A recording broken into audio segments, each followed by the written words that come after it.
Hello मेरे प्यारे बच्चों, कैसे हैं आप सभी। आई होप आप सभी बहुत अच्छे होंगे। मैं हूं महिमा और मेरे साथ आज हम हल करेंगे कार्यपत्रक 46। यह कार्यपत्रक 20 अक्टूबर 2020 के लिए है।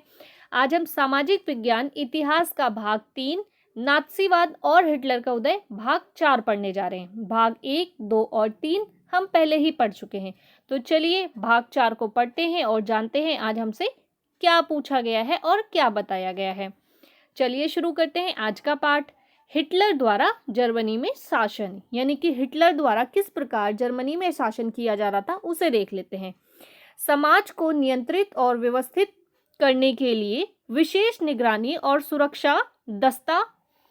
सुरक्षित दस्ते गठित किए गए, यानी कि समाज को नियंत्रित करने के लिए, समाज पे अपना नियंत्रण बनाने के लिए और समाज को पूरी तरीके से व्यवस्थित करने के लिए विशेष निगरानी और सुरक्षित दस्ते, यानी कि विशेष तरीके से समाज पर निगरानी रखी जा सके और उनकी सुरक्षा की जा सके, उसके लिए सुरक्षित दस्ते गठित किए गए।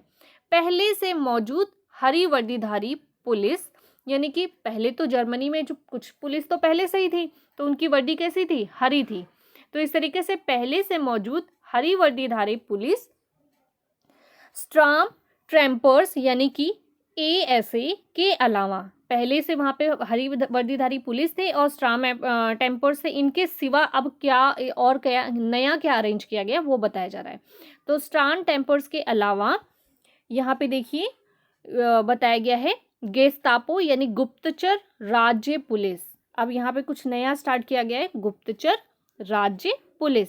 इसके सिवा एसएस यानी कि अपराध नियंत्रण पुलिस और सुरक्षा सेवा यानी कि एसडी का भी गठन किया गया। तो जो यहाँ पर पहले से पुलिस और स्टाम्प टेम्पर्स थे, इसके सिवा यहाँ पर गुप्तचर राज्य पुलिस, अपराध नियंत्रण पुलिस और सुरक्षा सेवा यानी एसडी का भी गठन किया गया है। ये भी अलग से बनाया गया इनको।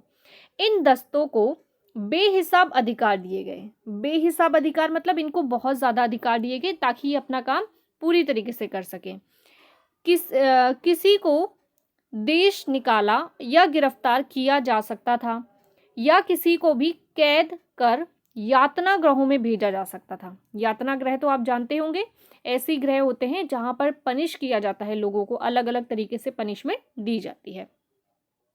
1933 में हिटलर ने लीग ऑफ नेशन से पल्ला झाड़ लिया, यानी कि लीग ऑफ नेशन जहां से वो उठा था उसने क्या किया, उससे पल्ला झाड़ लिया, उससे हट गया। और उसके बाद उन्होंने क्या किया, 1936 में राइनलैंड पर दोबारा कब्जा कर लिया। उसने क्या किया, 1936 में राइनलैंड पर दोबारा कब्जा कर लिया। अब आप सोचेंगे राइनलैंड क्या है, हमने पहले पढ़ा था भाग 2 में कि राइनलैंड जर्मनी का एक क्षेत्र था और जब जर्मनी युद्ध में हार गई थी तो उससे ये क्षेत्र छीन लिया गया था, कब्जा कर लिया गया था दूसरे देशों द्वारा। तो 1936 में हिटलर ने राइनलैंड को वापस कब्जा कर लिया, यानी कि राइनलैंड को वापस जर्मनी में प्राप्त कर लिया। एक जन एक साम्राज्य एक नेता के नारे की आड़ में 1938 में ऑस्ट्रिया को जर्मनी में मिला लिया गया।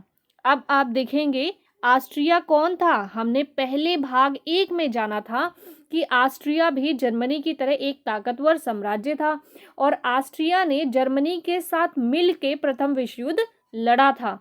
अब क्या हुआ कि जब प्रथम विश्व युद्ध हार गया, सारे जुर्माने तो जर्मनी पे लगाए गए और सारी यातनाएं जर्मनी को दी गई थी।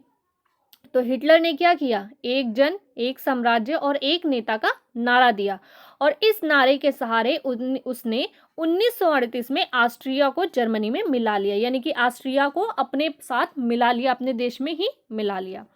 इसके बाद उसने चेकोस्लोवाकिया को हड़प लिया। अब उसने क्या किया, चेकोस्लोवाकिया को हड़प लिया। अब हुआ क्या था जर्मनी के साथ, पहले क्योंकि हिटलर ने अपने देश में बहुत सारी परेशानियां देखी थी कि किस तरीके से उसके देश को पूरी तरीके से जिम्मेदार ठहराया गया, किस तरीके से उसके देश पे अत्याचार किए गए, उसके देश के कई हिस्सों को छीन लिया गया, उन पर कब्जा किया गया, उन पे जुर्माना लगाया गया। इन सब का बदला इस तरीके से हिटलर ले रहा था। उसने पहले तो अपने देश पर कब्जा किया, देश के लोगों पर कब्जा किया और उसके बाद उसने एक जन एक साम्राज्य एक नेता का नारा देके 1938 में ऑस्ट्रिया को अपने देश में मिला लिया और धीरे धीरे करके बाकी पार्ट्स को भी वो अपने देश में वापस मिलाता चला गया, यानी जो उसके हड़पे हुए पार्ट थे उसको वो वापस प्राप्त कर रहा था। इसके बाद उसने चेकोस्लोवाकिया को हड़प लिया। सितंबर 1939 में उसने पोलैंड पर हमला कर दिया। अब क्या किया उसने? पोलैंड पर हमला कर दिया, जिसके बाद फ्रांस और इंग्लैंड के साथ भी उसका युद्ध शुरू हो गया। अब उसने क्या किया? धीरे धीरे, देखा ना आपने, वो पूरी तरीके से बदला ले रहा था। तो अब क्या हुआ? फ्रांस और इंग्लैंड के साथ भी युद्ध शुरू हो गया, जो दूसरे विश्व युद्ध में बदल गया। तो अब क्या हुआ? पहले उसने धीरे धीरे इन पर कब्जा किया और उसके बाद उसने 1939 में पोलैंड पर हमला किया और इसके बाद फ्रांस और इंग्लैंड के साथ भी युद्ध शुरू कर दिया, मतलब उनसे अपना बदला लेना शुरू कर दिया। तो इस तरीके से दूसरा विश्व युद्ध शुरू हो गया। प्रथम विश्व युद्ध खत्म हो चुका था और दूसरा विश्व युद्ध शुरू हो गया। सितंबर 1940 में जर्मनी ने इटली और जापान के साथ एक त्रिपक्षीय संधि की। संधि का मतलब होता है एक तरीके से मित्रता या ग्रुप बनाना, ताकि हम ग्रुप में कोई काम करेंगे। तो अब हुआ क्या? जर्मनी ने इटली और जापान के साथ मिलकर त्रिपक्षीय संधि की। जून 1941 में उसने सोवियत संघ पर हमला किया। इन लोगों ने क्या किया? सोवियत संघ पे हमला कर दिया। कब? जून 1941। यह हिटलर की एक ऐतिहासिक बेवकूफ़ी थी, यानी हिटलर का सोवियत संघ पर हमला करना जो था वो उसकी बेवकूफ़ी थी। बाकी तो वो सही कर रहा था, पर इसके बाद उसने बेवकूफ़ी कर दी। जब जापान ने हिटलर को समर्थन दिया और पर्ल हार्बर पर अमेरिकी ठिकानों को बमबारी का निशाना बनाया, तो अमेरिका भी दूसरे विश्व युद्ध में कूद पड़ा। आपने देखा था ना, प्रथम विश्व युद्ध में भी ऐसा ही हुआ था, अमेरिका बाद में शामिल हुआ था। ऐसे ही अब दूसरे विश्व युद्ध में भी अमेरिका शामिल हो गया। तो हुआ क्या? जून 1941 में सोवियत संघ पर हमला कर दिया गया। जब सोवियत संघ पे हमला हो गया तो ये हिटलर की बहुत बड़ी बेवकूफ़ी हो गई। जापान ने हिटलर को समर्थन दिया। अब जापान ने क्या किया? हिटलर को समर्थन दिया और पर्ल हार्बर पर अमेरिकी ठिकानों को बमबारी का निशाना बनाया। तो अमेरिका भी दूसरे विश्व युद्ध में कूद पड़ा, यानी कि शामिल हो गया। यह युद्ध मई 1945 में हिटलर की पराजय और जापान के हिरोशिमा शहर पर अमेरिकी परमाणु बम गिराने के साथ खत्म हुआ। तो आपको पता है कि 1939 में हमारा विश्व का दूसरा विश्व युद्ध शुरू हुआ था और 1945 में ये समाप्त हुआ था। और इस दूसरे विश्व युद्ध में भी पूरी दुनिया में बहुत तबाही मची थी, जिसमें से एक तबाही का उदाहरण आपको इसमें दिया भी गया है कि जापान के हिरोशिमा शहर पर अमेरिका द्वारा परमाणु बम गिराया गया था। और इस परमाणु बम का प्रभाव ये था कि जापान का जो हिरोशिमा शहर था वो पूरी तरीके से नष्ट हो गया था और उस शहर में जन्म लेने वाले बच्चे जो हैं वो कई वर्षों तक अपंग पैदा होते रहे, क्योंकि उस बम से इतनी ज़्यादा समस्याएं उत्पन्न हुई थी। तो इस तरीके से दूसरे विश्व युद्ध में बहुत सारी परेशानियां हुई और हिटलर की पराजय हुई, यानी कि हिटलर हार गया। तो प्रथम विश्व युद्ध में भी यही हुआ था। जर्मनी ने युद्ध प्रारंभ किया था, बाद में जर्मनी हार गई थी और उनको ही सारा भुगतान करना पड़ा था। अब क्या हुआ? दूसरे विश्व युद्ध में 1945 में हिटलर हार गया, यानी उसकी पराजय हो गई और युद्ध वहीं पर समाप्त हो गया। आगे देखते हैं। सत्ता में पहुंचते ही नात्सियों ने शुद्ध आर्य जर्मनों के अलावा अन्य नस्लों, बीमारों और समाजों को अवांछित मान उनका सफाया करना शुरू किया। अब क्या हुआ? देखो, समाज में कुछ और चीजें शुरू हो गई। तो सत्ता में पहुंचते ही नात्सी कौन थे? नात्सी वही पार्टी थी जिसका लीडर हिटलर था। सत्ता में पहुंचते ही, अब जब हिटलर चला गया तो क्या हुआ? नात्सी जो थे वो क्या हो गए? वो सत्ता में आ गए। वो सत्ता में पहले भी थे। तो सत्ता में पहुंचते ही नात्सियों ने शुद्ध आर्य जर्मनों के अलावा जितने भी मतलब शुद्ध जर्मन के रहने वाले थे उनको छोड़ के, उनके अलावा अन्य नस्लों, यानी कि जो बाकी नस्ल से बिलोंग करते थे, या बीमारों, जो बीमार थे, और समाज को अवांछित उनका सफाया करना शुरू कर दिया। यानी कि शुद्ध जर्मन लोगों को छोड़ के बाकी जो लोग थे उनको क्या किया? उनको हटाना शुरू कर दिया। उनको हटाना या उनको भगाना शुरू कर दिया। आगे देख लेते हैं। यूथनेजिया यानी कि दया मृत्यु कार्यक्रम के तहत लाखों जर्मनों को मार दिया गया। ये देखो कितना बड़ा क्रूर काम किया गया है। यूथनेजिया यानी कि दया मृत्यु एक नियम निकाला गया और उस नियम के तहत, यानी उस कार्यक्रम के तहत लाखों जर्मनों को मार दिया गया। यानी कि बहुत सारे जो बीमार लोग थे उनको मार दिया गया इस तरीके से, ताकि उनका खात्मा हो सके।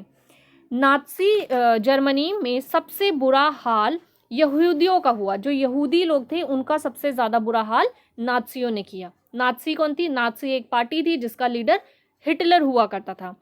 उनकी नज़र में यहूदी आदतन हत्यारे और सुखखोर थे। उन्होंने क्या बोला कि जो यहूदी होते हैं वो आदतन यानी आदतों से कैसे थे? हत्यारे थे और कैसे थे? सूदखोर थे, जो अपनी घनी बस्तियों घेटों में रहते थे। कहाँ रहते थे? जो अपनी घनी बस्तियों घेटों में रहते थे। उनकी घनी बस्तियों का नाम होता था घेटों। तो जो यहूदी होते थे, सबसे बुरा हाल नाज़ी लोगों ने किसका किया? यहूदियों को किया। सबसे ज़्यादा यहूदियों को परेशान किया गया। और नाज़ी जो लोग थे उनका मानना था कि जो यहूदी होते हैं वो आदतन हत्यारे और कैसे होते हैं? सूदखोर होते हैं। और ये कहाँ रहते हैं? ये बस्तियों घेटों में रहते हैं। इनकी जो बस्तियां होती हैं उनका नाम क्या होता है? घनी बस्तियां होती हैं और उन बस्तियों का नाम होता है घेटों, और ये घेटों में रहते हैं। हिटलर की दृष्टि में इनका सिर्फ एक ही हल था। हिटलर जो मानता था कि ये जो यहूदी हैं इनका क्या हल है? इनका सिर्फ एक ही हल है, यहूदियों को पूरी तरह खत्म कर दिया जाए। जो हिटलर था वो क्या मानता था कि जो यहूदी हैं उनको पूरी तरीके से खत्म कर दिया जाए, यानी कि उनको मार दिया जाए, हटा दिया जाए। तो ये हिटलर का अपना तरीका था। नाज़ियों ने यहूदियों को तरह तरह से आतंकित किया। उनकी आजीविका के साधन छीन लिए, यानी कि उनका कमाने का जरिया छीन लिया। जब इंसान के पास पैसे ही नहीं आएंगे, खाने को नहीं रहेगा, तो वो वैसे ही मर जाएगा। उन्हें शेष समाज से अलग थलग कर दिया गया, यानी कि उन्हें क्या किया गया? समाज से अलग थलग कर दिया गया। बाद में उन्हें पोलैंड में बनाए गए गैस चैम्बरों में ले जाकर मार देने की रणनीति बनाई गई, यानी कि पोलैंड में कुछ तो इस प्रकार जो यहूदी थे उनको कई तरीके से परेशान किया गया। बाद में पोलैंड में बनाए गए गैस चैम्बरों में ले जाकर मार देने की रणनीति बनाई गई, यानी कि जो यहूदी लोग थे उनको पोलैंड में बनाए गए गैस चैम्बरों में बंद करके उन्हें मार देने की वहां पर रणनीति बनाई गई। तो इस तरीके से जो हिटलर था वो यहूदियों से बहुत ज़्यादा नापसंद करता था यहूदियों को, और इस तरीके से उसने कई तरह की चालें चली यहूदियों को हटाने के लिए, उनको मार देने के लिए, और कई तरीके से उनको परेशान किया गया। उनके आजीविका के साधन यानी उनसे काम छीन लिए गए, उनका काम धंधा बंद हो गया, उनको समाज से अलग कर दिया गया, उनको मारने के प्लान्स बनाए गए। इस तरीके से यहूदियों को बहुत ज़्यादा परेशान किया, क्योंकि वो यहूदियों को बिल्कुल भी पसंद नहीं करता था। आगे देख लेते हैं। आगे हमें दिया गया है एक मैप और सामने एक चित्र दिया गया है। इसमें बोला गया है यहूदियों को गैस चैम्बरों तक ले जाने वाली एक मालवाहक गाड़ी, यानी कि यहाँ पर जो गाड़ी आप देख रहे हैं ये एक गाड़ी है, मालवाहक गाड़ी, जिसमें माल को ढोते हैं। इसी में यहूदियों को ले जाया गया। कहाँ? उन गैस चैम्बरों में, पोलैंड में के गैस चैम्बरों में उनको मार देने के लिए। और ये आपको एक मैप दे रखा है जिससे कि आप समझ सकते हैं इन सारी सिचुएशंस को। चलिए आगे देख लेते हैं आज के प्रश्नों को। आज हमसे 5 प्रश्न पूछे गए हैं। आज का पहला प्रश्न है, हिटलर ने जर्मनी में नियंत्रण बढ़ाने के लिए कौन कौन से संगठन बनाए? प्रश्न नंबर 2, नाज़ी सोच के अनुसार अवांछित कौन लोग थे?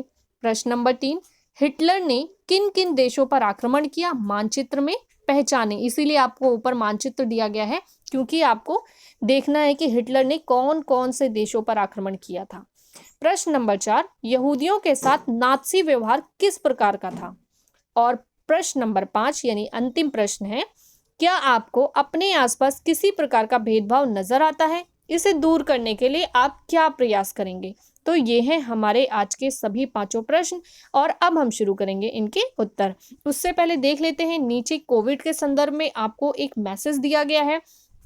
मैसेज है, कोविड के संदर्भ में उचित व्यवहार संबंधी CAB संदेश, नियमित रूप से अपने हाथों को साबुन और पानी से धोएं।